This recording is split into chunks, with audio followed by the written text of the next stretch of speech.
ఓం నమ శివాయ. కార్తీక పురాణం 9వ అధ్యాయం. యమదూతల ప్రశ్నలకు చిరునగవు మోము కలవారైన విష్ణుదూతలు ఇలా భావించసాగారు. ఓ యమదూతలారా, మేము విష్ణుదూతలము. మీ ప్రభువు మీకు విధించిన ధర్మాలేమిటి? పాపాత్ములెవరు, పుణ్యాత్ములెవరు, యమదండనకు అర్హులైన వారెవరు? అవన్నీ మాకు విపులీకరించి చెప్పండి. విష్ణుదూతల ప్రశ్నలకు యమదూతలిలా సమాధానమియ్యసాగారు. సూర్య చంద్రాగ్ని వాయురాకాశ గోసంధ్యలు దశదిశ కాలాలు వీనిని మానవుల యొక్క పాప పుణ్యాలకు సాక్ష్యాలుగా విచారించి వారిని మేము శిక్షిస్తాము. ఓ విష్ణుదూతలారా, శ్రద్ధగా వినండి. వేద మార్గాన్ని విడిచిన స్వేచ్ఛాచారులు, సాధుజన బహిష్కృతులు, యమదండనార్హులు, బ్రాహ్మణుని, గురువుని, రోగిని పాదాలతో తాడించేవాడు, తల్లిదండ్రులతో కలహించేవాడు, అసత్యవాది, జంతు హింసకుడు, దానము చేసిన దానిని మరలా ఆశించేవాడు, డాంబికుడు, దయారహితుడు, పరభార్యా సంగముడు, సొమ్ములను తీసుకొని పక్షాన్ని అవలంబించేవాళ్ళని, చేసిన దానాన్ని బయట పెట్టుకునేవానిని, మిత్రద్రోహిని, కృతజ్ఞులను, ఇతరుల పురుష సంతతిని చూసి ఏడ్చేవానిని, కన్యాశుల్కాలతో జీవించేవానిని, వాపి కూప తటాకాది నిర్మాణాటంకపరులని, తల్లిదండ్రుల శ్రాద్ధ కర్మలను విడిచిన వానిని, కేవలం భోజనం గురించే ఆలోచించేవానిని, ఇతరులు చేసిన దానాన్ని నిరోధించేవానిని, నిత్యం స్నాన సంధ్యాదులను విడిచిన వానిని, బ్రాహ్మణ అశ్వ గోహత్య ఇత్యాది పాపయుక్తులైన వారందరూ కూడా యమలోకంలో మా చేత దండించబడుతూ ఉంటారు. ఇక ఈ అజామిళుడంటారా, వీడు చేయని పాపమంటూ లేదు. బ్రాహ్మణ జన్మమెత్తి దాసీ సంగమలోలుడై చేయరాని పాపాలు చేసిన వీడు మీ విష్ణులోకానికి ఎలా అర్హుడు? యమదూతల సమాధానాన్ని విని విష్ణు పార్షదులిలా చెప్పసాగారు. ఓ యమదూతలారా, ఉత్తమ లోకార్హతకు కావలసిన పుణ్యాల గురించి మేము చెప్పేది కూడా వినండి.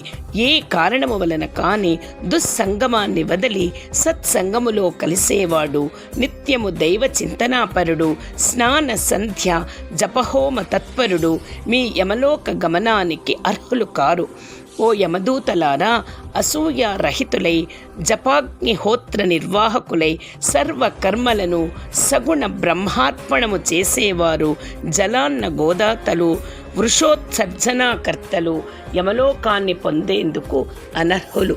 విద్యాదాత గురువులు, పరోపకారశీలురు, హరిపూజా ప్రియులు, హరినామ జపకులు, వివాహ ఉపనయనాలను చేయించేవారు, అనాథ ప్రేత సంస్కారకర్త వీళ్ళెవరూ మీ యమదండనల కర్హులు కారు.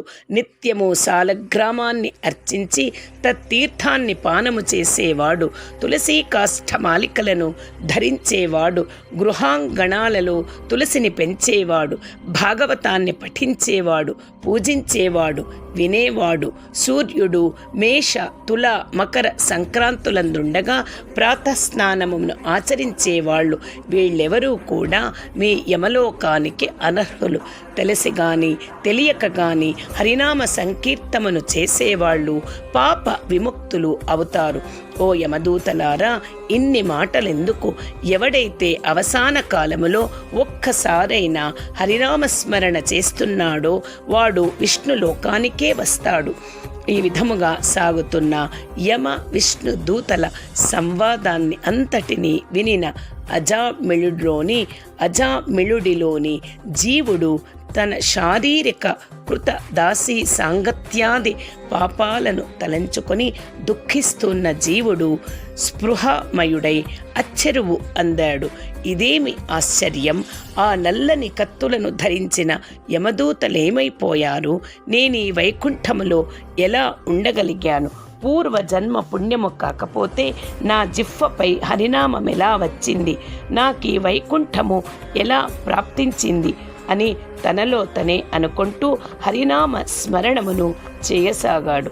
కాబట్టి రాజా, కేవల హరినామ స్మరణమే అంతటి ముక్తిప్రదమైనది కాగా హరిప్రియంకరమైన కార్తీక వ్రతమును ఆచరిస్తే ఎంత పుణ్యం కలుగుతుందో ఊహించు అంటూ ఆపాడు వశిష్ఠుడు.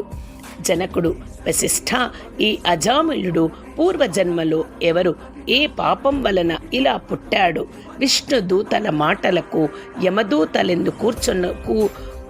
యమదూతలెందుకు ఊరుకున్నారు? వాళ్ళు యమునికి ఏమని విన్నవించారు?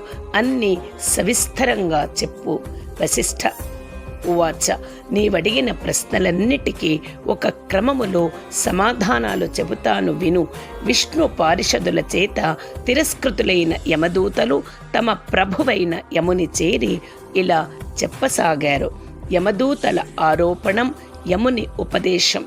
అయ్యా, పాపాత్ముడును దురాచారుడును నిందిత కర్మాచరణపరుడు అయిన అజామిళుని ఎందలి జీవుని తెచ్చే సమయములో విష్ణుదూతలు మమ్మల్ని అడ్డగించి అతనిని మా నుంచి విడిపించి తమతో వైకుంఠానికి తీసుకుని వెళ్ళారు.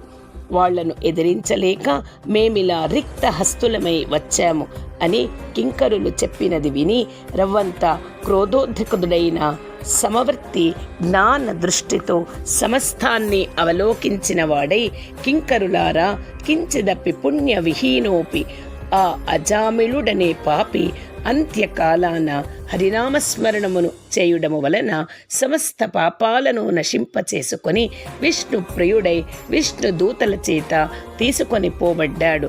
తెలిసి తాకిన, తెలియక తాగిన దహించవలెనను కోరిక లేకపోయినప్పటికీ సమస్త జాతులను అగ్ని దహించునో అదే విధముగా దుష్టాత్ములై మహిమను తెలుసుకోలేకపోయినా ఆ శ్రీహరి యొక్క నామస్మరణమును చేసినంత మాత్రము చేతనే వారి సమస్త పాపాలు దహించబడిపోతాయి.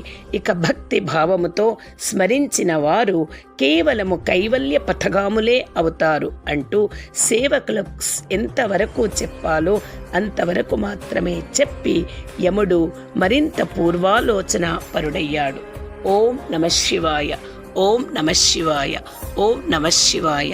కార్తీక పురాణం 9వ అధ్యాయం సమాప్తం.